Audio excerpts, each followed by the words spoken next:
Urukundo ubuzima rero dutanga inama nziza ku mirire, uburyo ugomba kurya neza wirinda kandi wivura ukoresheje imiti ikomoka mu bimera, imiti myiza yizewe ihabwa ubuziranenge n'ikigo mpuzamahanga cyitwa FDA, Food and Drugs Administration cy'Abanyamerika, ndetse no mu Rwanda barayotoriza ni Food and Drugs Authority, n'ikigo GMP Good Manufacturing Practice, n'ikigo harare cy'Abayisilamu gishinzwe kugenzura imiti n'ibiribwa kuyiha ubuziranenge. Kandi mwaduhamagara kuri 0786 86 ndetse mugasoma website yacu ni wa3kundubuzima.rwa. urwo ni urubuga mwadukurikiraho. Chaîne yacu ya channel ni Kunda Ubuzima Health Care, kuri Facebook ni ivuriro Kunda Ubuzima wanditsemo ahita ubibona, cyangwa se muganga Abizera Eric. Aho hose wahakura amakuru agendanye na service dutanga mu buryo bw'ubuzima. Hari product enye tugiye kuganiraho muri aka kanya. Hari revive capsule yongera imisemburo ya testosterone, kandi revive niyo ikuraho uburwayi bwo kurangiza vuba, ndetse revive ikuraho ingaruka mbi izo kwikinisha kuko yongera intangangabo n'amasohoro bigatuma umugabo akora raporo sexuelle neza.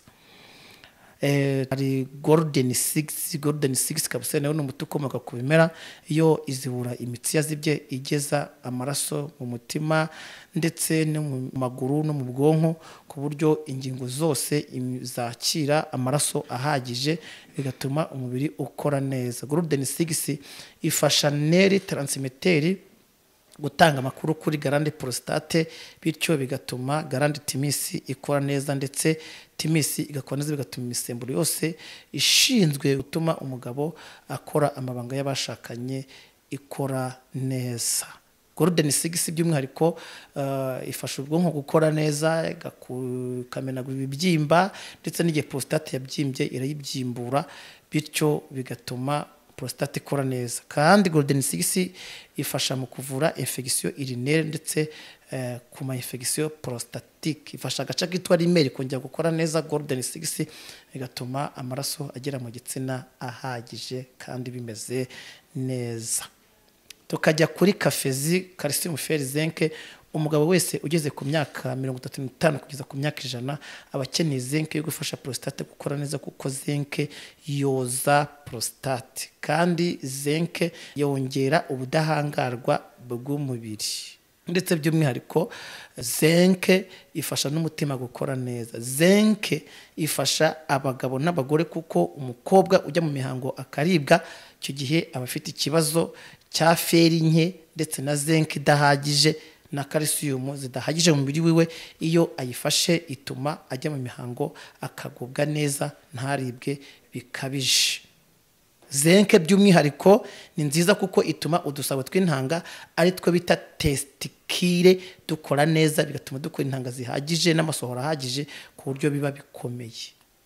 Zinc ni nziza rero mu gufasha prostate gukora neza. Tuzi ko abagabo bangijwe kanseri zibazahaza bitewe nuko prostate iba irwaye. Izi ni produit zikumira uburwayi bwa kanseri ya prostate, ndetse bukanakumira ingaruka mbi zo kwikinisha. Kwikinisha byangiza ubwonko, bikaziba imitsi y'amaraso igeze amaraso mu gitsina, ndetse bigatuma prostate ibyimba, ikaba inflammée cyangwa se ikaba éragée, ndetse kwikinisha bitera ubugumba. Kwikinisha bituma intangangabo zicika amazi memo n'amasohoro, bigabanya imisemburo ya testosterone.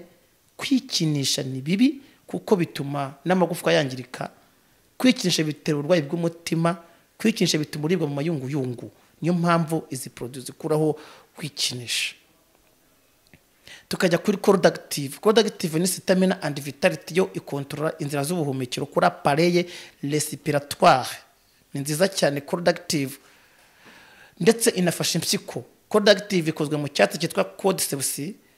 Western medicine bayikuramo ibinini byitwa Cordycap. Cordyceps ni antibiotique naturel, antibactérien, antifungus, antidouleur. Cordyceps irinda infection pulmonaire. Cordyceps ikuraho pneumonie bita umusonga. Cordyceps by'umwihariko nayo ifasha ubwonko ndetse kuko iba yafashije impyiko gukora neza ndetse n'ibihaha, bituma umugabo agira imbaraga nyinshi zihagije mu mabanga yo kubaka urugo. Bityo umugabo ufite ikibazo cy'uburwayi bw'impyiko ndetse akajya n'umwuka muke oxygen mu bihaha, amabanga y'abashakanye ntagenda neza, raporo sexuelle ntikorwa. Cordyceps ni antitumeur, ni nziza cyane mu kumenagura ibibyimba, ni nziza ku bagabo n'abagore. Umuntu wese uzi ko afite ibibyimba agakoresha Cordyceps iramufasha. Iyi ni coordactive, irabikoregita mbese bikagenda neza kuko igatuma bikora neza. Ni coordactive, bivuze ngo irakora byihuse, ntabwo itinda mu gukora. Abantu barwara sima, abantu barwara sinezite, abantu bagira ikibazo cya tuberculose na zare, iyi Cordyceps ni nziza. Ndetse iyi Cordyceps iyo uyifatikanyije na spiruline bivura hemorrhagie externe. Izi ni produit nziza zikozwe nk'imiti kandi zikomoka ku bimera, na antibiotique naturelle, ni nziza cyane, ni produit organique, zizamura ubudahangarwa bw'umubiri, zirarinda kandi zikanavura. Uzikeneye duhamagare kuri 078 56 86 68 wajya ku rubuga rwacu ni wa3kundubuzima.rwa, ni website yacu. Channel yacu ni Kundubuzima Health Care. Kuri Facebook ni ivuriro Kundubuzima Health Care cyangwa muganga Eric Abizera, ayo niyo mazina yanjye. Watwandikira no kuri WhatsApp, iyo ni nimero mbabwiye iba kuri WhatsApp. Wanaduhamagara ku bari hanze, abari muri Amerika, mu Budage, mu Bushinwa, abari mu Bubiligi, muri Espagne. Iyi miti naturelle ifite ubuzanenge mpuzamahanga kugira ngo tuyohereze tujya kwaka icyangombwa cyitwa export permit muri FDA Rwanda, Food and Drugs Authority, tukabinyuza ku iposta abari mu mahanga imiti ikabageraho. Kohereza amafaranga ushobora konyeza kuri MoPay yacu cyangwa se kuri mobile money yacu, byose birakunda, amazina ni yayandi. Twebwe dufasha amagara kumera neza, ubundi ibindi Imana ikabikora. Murakoze.